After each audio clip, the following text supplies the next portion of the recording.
नमस्कार, प्रभा साक्षी देख रहे हैं आप। आपके साथ मैं हूं अंकित सिंह। संसद का मानसून सत्र जारी है और मानसून सत्र में संग्राम भी लगातार बना हुआ है।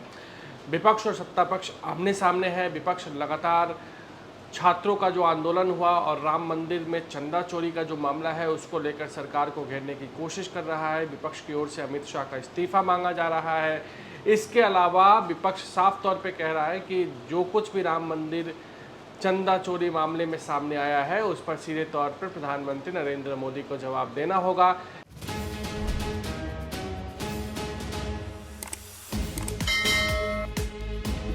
ऐसा इसलिए है क्योंकि नरेंद्र मोदी ने ही ट्रस्ट की घोषणा संसद में की थी।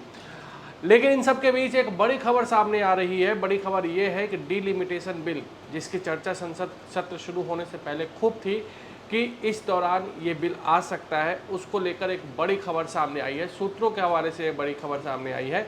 ऐसे में इसको पक्का तौर पे नहीं समझा जा सकता है, लेकिन दावा किया जा रहा है सूत्रों की ओर से कि सरकार इसको लेकर एक बहुत बड़े प्लान के साथ सामने आ सकती है। विपक्ष को इसके लिए साधने की कोशिश की जा रही है। इसके अलावा जो लोग भी इसके साथ आना चाहते हैं और सरकार को जो नंबर्स की आवश्यकता है उसके लिए तमाम दलों से बातचीत की जा रही है।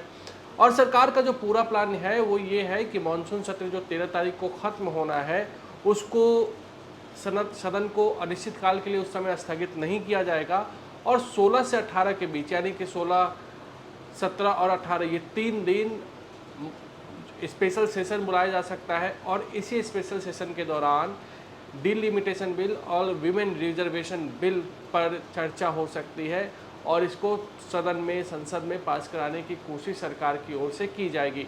ये बड़ी बात कही जा रही है और हम आपको बता दें कि सबसे ज़्यादा जिस बात की चर्चा लगातार अप्रैल महीने से थी वो ये थी कि दोबारा सरकार के पास नंबर कैसे होते हैं और सरकार इसको कब लेकर आती है। और सरकार ने एक बार फिर से वो दाव खेलने की पूरी तैयारी कर ली है।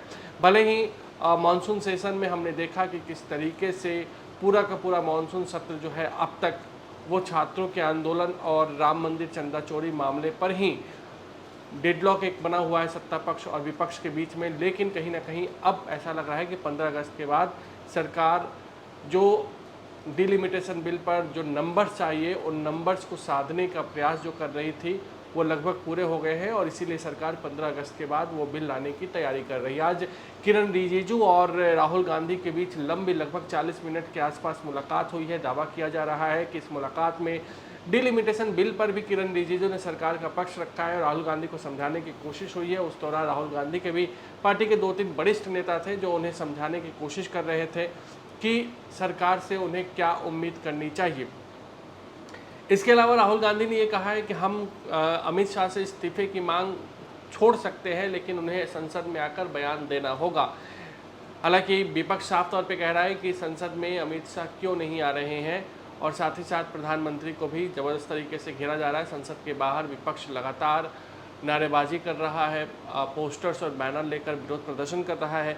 देखना होगा कि सरकार ने जो प्लान डिलिमिटेशन बिल और विमेन रिजर्वेशन बिल को लेकर बनाया है क्या उस पर अमल सरकार की ओर से हो पाता है या नहीं हो पाता है, क्योंकि अभी भी 16 तारीख आने में वक्त है और अभी क्या कुछ कहा जा सकता है क्योंकि 13 तारीख तक तो खुद मानसून सत्र ही चलना है। तो देखना दिलचस्प होगा कि सरकार की आगे की रणनीति क्या कुछ होती है। अगर आप भी लेना चाहते हैं देश दुनिया की तमाम जानकारी तो आज ही सब्सक्राइब करें हमारे चैनल को। साथ ही नीचे दिए बेल आइकन को जरूर दबाएं ताकि हर अपडेट आप तक पहुंच सके।